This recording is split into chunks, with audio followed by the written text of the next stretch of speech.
ये एक ऐसी दोस्ती है जिसमें दो लोग एक दूसरे से कभी ना मिले हों, ना कभी कुछ बात किए हों। अभय सामने खड़ी मिलेनिया को देखकर मन ही मन बोला। अभय के साथ साथ उधर मौजूद सभी लोग सुन हो चुके थे, मानो उनके कानों में सीटियां बज रही थी। वैसे तो रेस्टोरेंट के अंदर ज्यादा भीड़ नहीं थी, लेकिन जितने भी लोग थे वो बहुत रिच लोग थे। सबके लिए हैरानी की बात सिर्फ यही थी कि अभय एक लोअर क्लास सिटीजन था, पर मिस मिलेनिया उसे दोस्त बुला रही थी। अभय को कुछ समझ नहीं आ रहा था कि वो उसका साथ क्यों दे रही है। तभी अचानक से मिलेनिया ने कहा, सर अब तुम्हारे किस्से को मैं बहुत आराम से पढ़कर खत्म करूंगी। अभी के लिए मेरी नजरों से तुम दूर चले जाओ। ये सुनकर सरब और उसके अंकल जैसे ही माफी मांगने के लिए आगे बढ़े, मेलानिया ने उन्हें बीच में रोकते हुए तेज आवाज में कहा, इससे पहले मैं तुम दोनों को यहीं खत्म कर दूं, निकलो यहां से।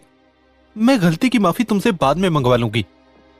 सरब और उसके अंकल को समझ में आ गया था कि अभी अपनी जान बचाकर भागने में भलाई थी, रुककर माफी मांगने में नहीं। दोनों जल्दी से रेस्टोरेंट से बाहर निकल गए। उन दोनों के निकलते ही मिलानिया ने अभय और दोनों बहनों की ओर देखा और हल्की सी मुस्कान के साथ बोली, आओ तुम तीनों को मैं यहाँ की सबसे बेहतरीन डिश खिलाती हूँ।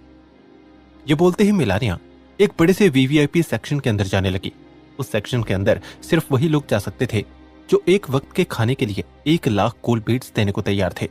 अभय और दोनों बहनें उस औरत को ना नहीं कर पाए और उसके साथ साथ वीवीआईपी सेक्शन में चले गए।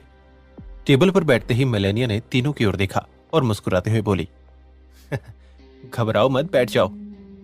अभय के साथ साथ दोनों बहनें भी बैठ गई। मिलेनिया के चेहरे पर कोई भाव नहीं था। उसने अभय की ओर देखा और धीमी आवाज में बोली, क्या तुम मायन परिवार से हो? ये सुनकर दोनों बहनों के चेहरे की हवाइयां उठ गई। वो हैरानी के साथ अभय को देखने लगी। अभय भी यह सवाल सुनकर चौंक गया था। वो कंफ्यूज्ड आवाज में बोला, मैं मायन परिवार से हूं? ये आपको किसने बताया? हम पहले भी मिल चुके हैं, मिलानिया ने कहा।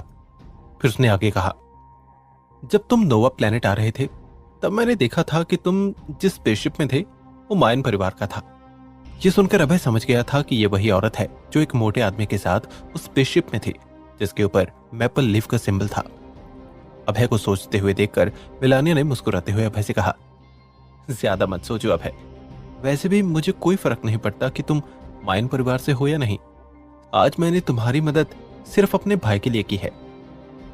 अपने भाई के लिए? अभय ने पूछा। हाँ, मुझे याद है कि तुम्हारे साथ उस स्पेसशिप में तुम्हारे दोस्त भी थे। उनमें 2 सुंदर लड़कियां भी थी। मेरे भाई को वो पसंद आ गई हैं और मैंने तुम्हारी हेल्प इसलिए की है क्योंकि मैं चाहती हूं कि तुम मुझे उन लड़कियों का नाम और पता बताओ। मेरा भाई उन्हें अपना गुलाम बनाना चाहता है। मिलानिया ने हल्की सी मुस्कान के साथ कहा। यह सुनकर अभय की आंखों में गुस्सा भर आया था। वो उस औरत को एक झटके में खत्म करना चाहता था।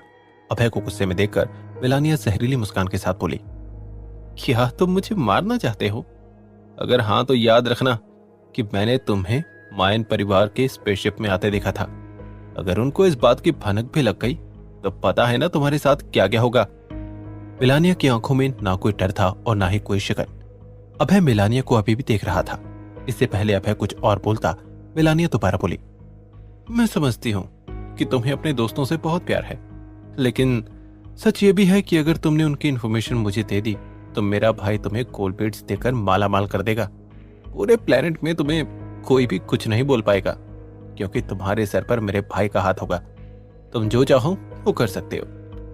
तभी अभय गुस्से में बोला, लगता है किसी ने तुम्हें बताया नहीं कि दोस्ती की कोई कीमत नहीं होती, वो अनमोल होती है और जो उसे खरीदने की कोशिश करता है उसे हमेशा मुंह की ही खानी पड़ती है। दूसरी बात यह कि मुझसे इसके बारे में आगे कोई बात मत करना, नहीं तो ना तुम रहोगे और ना ही तुम्हारे भाई के ख्वाब। ये सुनकर मिलानिया ने अपनी भौं से कोड़ ली। वो शैतानी मुस्कान के साथ बोली, मुझे ना सुनने की आदत नहीं है। क्या तुम्हें लगता है कि तुम्हारी ना सुनकर मैं यहां से चुपचाप चली जाऊंगी? तुम्हें नहीं जाना तो मत जाओ, लेकिन अगर तुम्हें यह लगता है कि तुम हमें यहां रोककर अपने मंसूबे पूरे करवा सकती हो तो भूल जाओ, क्योंकि तुम्हें खत्म करने से पहले मैं एक बार भी नहीं सोचूंगा। अभय गुस्से में बोला। अभय की बात सुनकर उसके बगल में बैठी दोनों बहनें चौंक गई। उन्हें यकीन नहीं हो रहा था कि अभय मिलानिया से ऐसे बात कर रहा है। ठीक उसी वक्त मिलानिया जोर जोर से तालियां बजाने लगी और अभय की तरफ देखकर बोली, हाँ, मुझे उम्मीद नहीं थी कि जिस कुत्ते को मैं रोटी दूंगी वही मेरे ऊपर भौंकेगा। अच्छा है कि इस जगह पर भी ऐसे लोग हैं जो मुझसे इस तरह से बात करने की हिम्मत रखते हैं। इंटरेस्टिंग। ये बोलते ही मेलानिया अपनी कुर्सी से उठी और सीरियस होकर बोली, तुम जो भी हो, अब अपनी सांसें गिननी शुरू कर दो। बहुत जल्द तुम्हारी मौत तुम्हारे नजदीक आ रही है। और रही बात उन दो लड़कियों की, तो उनके बारे में मैंने कुछ सोचा था, लेकिन अब वो मेरे भाई की दासियां जरूर बनेगी। They will be his slave. जोरा और मिका के बारे में यह सब सुनकर अभय का गुस्सा सातवें आसमान पर पहुंच चुका था। वो अब खुद को रोक नहीं पाया। वो गुस्से में उठा। उठते ही उसके शरीर से एक अलग सी ऊर्जा निकलने लगी।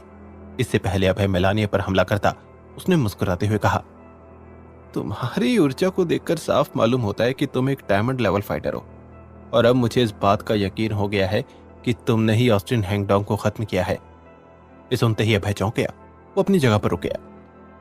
उसे चौंकते हुए देख मेलानिया बोली, मेरा नाम मेलानिया है, और ये नाम अब तुम अपनी जिंदगी में कभी भूल नहीं पाओगे। ये वादा है मेरा। अपनी बात कहते ही मेलानिया ने अपनी आंखें बंद कर ली। अचानक से सबको ऐसा महसूस होने लगा कि रेस्टोरेंट के अंदर तूफान आ गया है। सभी चीजें टूटकर गिरने लगी। सब अस्त व्यस्त होने लगा था, और ठीक उसी समय मेलानिया तूफान के बीच वहां से गायब हो गई। उसके गायब होते ही सब कुछ शांत हो गया। इसके तुरंत बाद नबीला अभय के पास आई और घबराते हुए बोली, हमें भी यहां से निकलना चाहिए। अभय बिना कुछ बोले दोनों बहनों के साथ रेस्टोरेंट के बाहर आया और कार में बैठकर वो लोग वहां से निकल गए। कार के अंदर जब अभय ने दोनों बहनों को देखा तो वो अभी भी डरी हुई थी। तुम लोग इतनी फिक्र क्यों कर रही हो? क्या हम इतने कमजोर हैं कि हम उसकी बातों से डर जाएंगे?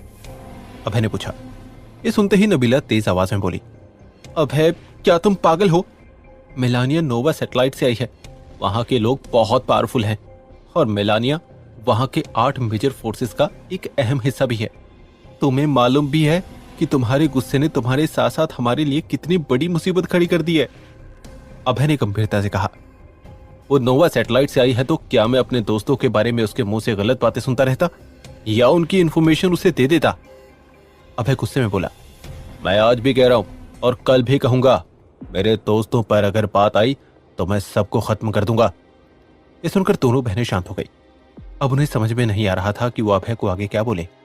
थोड़ी देर बाद लिंसी ने अभय को समझाते हुए कहा, ठीक है अभय, अब तुमने ठान ही लिया है कि तुम्हें मेलेनिया से भिड़ना ही है, तो सावधान रहना। ये शहर बहुत बड़ा है। यहां अगर एक आदमी मर भी गया तो किसी को कोई फर्क नहीं पड़ेगा। अभय मुस्कुराते हुए मजाकिया अंदाज में बोला, ऐसे मुझे डराओ मत, मैं डर जाऊंगा। अभय को इतना कैजुअली बिहेव करते देखकर नबीला बात पलटते हुए बोली, अभय वैसे तुम्हें कहां ड्रॉप करना है मुझे बता दो, मैं तुम्हें ले चलती हूं। तो मुझे आगे एक मार्केट में छोड़ देना, वहां से मैं खुद वापस चला जाऊंगा। अभय ने हल्की सी मुस्कान के साथ कहा। उसकी बात सुनकर दोनों बहनों को समझ में आ गया था कि वो अपनी लोकेशन रिवील नहीं करना चाहता है, इसीलिए उन्होंने भी आगे कुछ नहीं कहा। कुछ किलोमीटर आगे चलने के बाद दोनों बहनों ने अभय को मार्केट में ड्रॉप किया और वहां से चली गई। वहीं दूसरी तरफ मेलानिया अपने घर पहुंच चुकी थी। उसकी आंखों में गुस्सा और एक्साइटमेंट दोनों देखे जा सकते थे। अपनी बहन को अंदर आते देख उसका मोटा भाई मारुष उसके पास आया और अपने पेट पर हाथ रखते हुए बोला, तुम अकेले अकेले चली गई और मेरे खाने के लिए कुछ लाई भी नहीं? क्या तुम्हें एक बार भी मेरा ख्याल नहीं आया? ये सुनकर मेलानिया गुस्से में बोली, बकवास बंद करो, और हाँ, उन दोनों लड़कियों को भूल जाओ। वो अब तुम्हें कभी नहीं मिल सकती। तुम जितनी जल्दी यहां से निकल जाओगे तुम्हारे लिए उतना ही अच्छा रहेगा, क्योंकि अब यहां का सारा काम मैं संभालूंगी। पर क्यों? मैं ढूंढ तो रहा हूं उन्हें, और मुझे यकीन है कि वो मुझे जल्दी मिल जाएंगी, मारुष ने हैरानी के साथ कहा। मेलानिया ने कहा, नहीं, तुम्हें तो याद होगा कि मैंने ऑस्टिन हैंगडोंग को मारने वाले आदमी की वीडियो बनाई थी। इससे पहले मेलानिया अपनी पूरी बात कह पाती, उसका भाई मारुष बीच में बोल पड़ा, तो क्या तुम्हें उसके बारे में मालूम पड़ गया है? हाँ शायद, मेलानिया बोली। शायद जिस आदमी ने ऑस्टिन हैंगडोंग को खत्म किया है वो हमें मिल गया है। मारुष ने पूछा, कौन है वो और कहां से है? यह सवाल सुनकर मेलानिया के चेहरे पर बड़ी सी मुस्कान आ गई। वो मुस्कुराते हुए बोली, वो एक डायमंड लेवल फाइटर है। उसकी आंखों में मैंने चारों परिवारों की मौत देखी है। इज फियरलेस, कमाल की ऊर्जा है उसकी। मुझे वो पसंद आ गया है। क्या पसंद आ गया है तुम्हें? मारुष चौंकते हुए बोला, मेलानिया ये क्या बोल रही हो तुम किसी को पसंद नहीं कर सकती।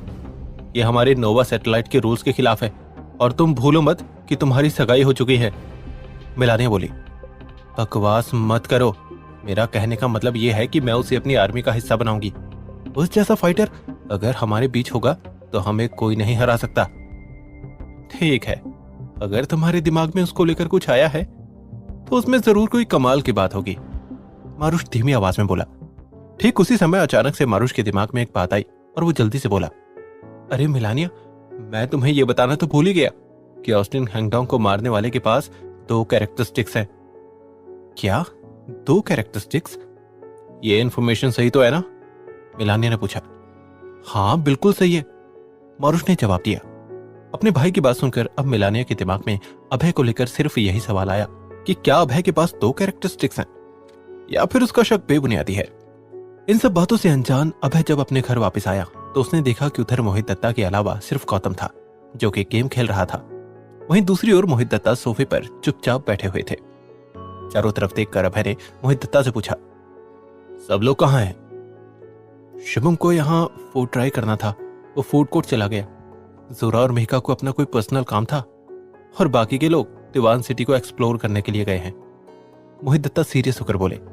इससे पहले अभय कोई जवाब देता, मोहित दत्ता ने सीरियस होकर उससे कहा, अभय मुझे तुमसे एक जरूरी बात करनी है। हाँ बोलो ना। अभय झट से बोला, मैंने रेस्टोरेंट में बात कर ली है और उन्होंने मुझे नौकरी भी दे दी है। अब मैं उनके लिए काम करूंगा और साथ साथ में चारों परिवारों के लोगों को भी खत्म करता रहूंगा। मोहित दत्ता सीरियस होकर बोले, अभय मेरा टारगेट है कि अगले 6 महीने के अंदर मैं डायमंड लेवल फाइटर बन जाऊं। अभय मोहित दत्ता के ऊपर अपना भरोसा दिखाते हुए बोला, मुझे यकीन है कि तुम 6 महीने के अंदर डायमंड लेवल फाइटर जरूर बनोगे। इस सुनकर मोहित दत्ता के चेहरे पर हल्की सी मुस्कान आ गई, लेकिन उसके तुरंत बाद वो सीरियस होकर बोले, अभय अगर इन 6 महीनों के अंदर मुझे कुछ हो गया तो मेरे करीब आने की सोचना भी मत। सीधी बात कहूं तो मुझे पहचानना भी मत।